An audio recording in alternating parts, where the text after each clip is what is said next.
ടോൺചേട്ടൻ വ്ളോഗ്സിലെ പുതിയൊരു വീഡിയോയിലേക്ക് എല്ലാവർക്കും സ്വാഗതം. അപ്പൊ നമ്മൾ ഇന്ന് വെറൈറ്റി ആയിട്ടുള്ള തണ്ണിമത്തൻ കൊണ്ട് ഒരു ഐറ്റമാണ് ഉണ്ടാക്കാൻ പോകുന്നത്. തണ്ണിമത്തൻ കൊണ്ട് കുറെ ഗുണങ്ങളുണ്ട്. ചൂട് സമയങ്ങളിൽ ജ്യൂസ് അടിച്ചു കുടിക്കാനും വെറുതെ തിന്നാനും നമുക്ക് ഇഷ്ടമാണ്. ഇനി നമ്മൾ അതിന്റെ തോട് വെറുതെ കളയും. ഇനി ആ തോട് കൊണ്ട് നമുക്ക് തോരൻ ഉണ്ടാക്കാം. അപ്പൊ നേരെ തോരൻ ഉണ്ടാക്കുന്നത് എങ്ങനെയാന്ന് നോക്കാം. അപ്പോൾ നമ്മൾ തണ്ണിമത്തൻ ഇവിടെ രണ്ടായിട്ട് അരിയുന്നുണ്ട്. ഇനി നമുക്ക് അതിന്റെ ഉള്ളിലുള്ള തണ്ണിമത്തൻ എടുത്ത് മാറ്റിയിട്ട് വേണം തോടെടുക്കാൻ. അപ്പൊ കാണുമ്പോ തന്നെ കൊതിയൊക്കെ വരുന്നുണ്ട്. ഇതിന്റെ ഒരു മുറിയാണ് കേട്ടോ നമ്മൾ എടുക്കുന്നത്. അപ്പൊ നമ്മൾ ഇത് മുറിക്കുവാണ്. ഇതിന്റെ ഉള്ളിലുള്ള തണ്ണിമത്തൻ നമ്മൾ ഇനി എടുത്ത് മാറ്റിയിട്ട് ഇതിന്റെ തോടാണ് നമ്മൾ എടുക്കുന്നത്. അപ്പോൾ ഇതിന്റെ ഉള്ളിലുള്ള തണ്ണിമത്തൻ എടുത്ത് മാറ്റുവാണേ. അപ്പോൾ നമ്മളൊരു സ്പൂൺ വെച്ച് ഇത് ചിരണ്ടി കളയുവാണ്. ചിരണ്ടി ഇതിന്റെ അകത്തുള്ള പിങ്കെല്ലാം മാറ്റി എടുക്കണം. ഈ തോടിന്റെ പുറത്ത് പച്ച ഭാഗം വേണമെങ്കിൽ നിങ്ങൾക്ക് കളയാൻ കേട്ടോ. ഞങ്ങൾ ഇവിടെ കളയുന്നില്ല. നമ്മൾ ഇതിങ്ങനെ അരിഞ്ഞെടുത്തിട്ട് കുറച്ചു നേരം ഉപ്പ് വെള്ളത്തിൽ ഇട്ട് വെക്കാം. അപ്പൊ നമ്മൾ ഇച്ചിരി വെള്ളത്തിനകത്ത് ഉപ്പിട്ട് ഒന്ന് ഇളക്കിയിട്ട് ഈ തോടിങ്ങോട്ട് ഇടാൻ പോവുകയാണ്. 5 മിനിറ്റ് ഇതിങ്ങനെ ഇരിക്കണം. 5 മിനിറ്റ് ഇതിങ്ങനെ ഇരിക്കുന്ന സമയം കൊണ്ട് നമുക്ക് തോരന് ആവശ്യമായ സാധനങ്ങളെല്ലാം എടുത്തു വെക്കാം. ചെറിയുള്ളി നമ്മൾ ഇവിടെ കുഞ്ഞതായിട്ട് അരിഞ്ഞെടുക്കുന്നുണ്ട്. തണ്ണിമത്തൻ തോരന് ആവശ്യമായ സാധനങ്ങൾ എന്തെല്ലാമാണെന്ന് നോക്കാം. പച്ചമുളക്, മഞ്ഞപ്പൊടി, നല്ല ജീരകം പൊടിച്ചത്, തേങ്ങ ചിരണ്ടിയത്, കറിവേപ്പില, ചെറിയുള്ളി, ഉപ്പ്. നമ്മൾ ഉപ്പ് വെള്ളത്തിൽ 5 മിനിറ്റ് ഇട്ട് വെച്ച തണ്ണിമത്തൻ തോട് നമ്മൾ വേറെ വെള്ളത്തിൽ കഴുകിയെടുത്ത് വെച്ചിട്ടുണ്ട്.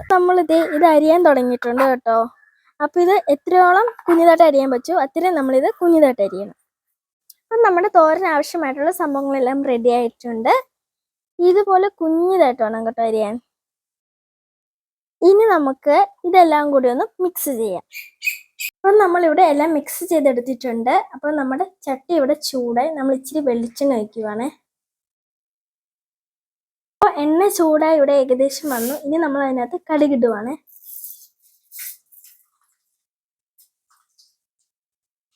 അപ്പോൾ ഏകദേശം കടുക് പൊട്ടിത്തീരുന്ന സമയത്ത് വേപ്പില ഇട്ട് കൊടുക്കാം. നമുക്ക് ഇനി ചെറിയുള്ളി ഇട്ട് കൊടുക്കാം. ഇതൊന്ന് മൂത്ത് വരുന്ന വരെ നമുക്കിത് ഇളക്കാം. ഇത് ഏകദേശം വരട്ടി വന്നിട്ടുണ്ട്. ഇനി നമുക്ക് ഇതിന്റെ തോടിട്ട് കൊടുക്കാം. ഇതൊന്ന് നന്നായിട്ട് ഇളക്കി കൊടുക്കാം.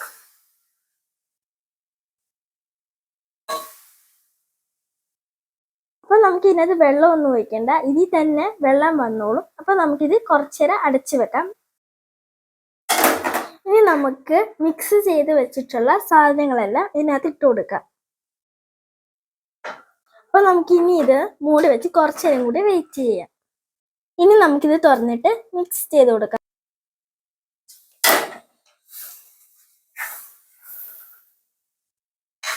അപ്പൊ നന്നായിട്ട് ഇളക്കി കൊടുക്കണേ.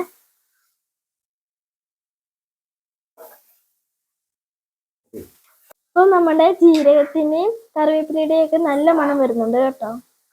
അപ്പൊ നമ്മുടെ തോരൻ ഇവിടെ റെഡി ആയിട്ടുണ്ടെന്ന് തോന്നുന്നു. നമുക്കൊന്ന് തുറന്ന് നോക്കാം. നല്ല മണമൊക്കെ വരുന്നുണ്ട് കേട്ടോ. ഇനി നമുക്കിതൊന്ന് കുറച്ച് ടേസ്റ്റ് ചെയ്ത് നോക്കാം. അപ്പൊ നമുക്കിതിനെ ഒന്ന് ടേസ്റ്റ് ചെയ്ത് നോക്കാം. നല്ല ടേസ്റ്റ് ഉണ്ട്. സൂപ്പർ സംഭവം. നമ്മളെ വെറുതെ വലിച്ചെറിഞ്ഞുകൊണ്ട് ഇരുന്ന സംഭവമാണിത്. ഇനി നമുക്ക് ഇതുകൊണ്ട് അടിപൊളിയൊരു ഡിഷ് ഉണ്ടാക്കാൻ പറ്റും. പിന്നെ ഒരു കാര്യം, നമ്മുടെ സ്വന്തം ചാനലായ ടോണിച്ചേട്ടൻ വ്ളോഗ്സ് എല്ലാവരും ലൈക്ക് ചെയ്യണം, ഷെയർ ചെയ്യണം, സബ്സ്ക്രൈബ് ചെയ്യണം.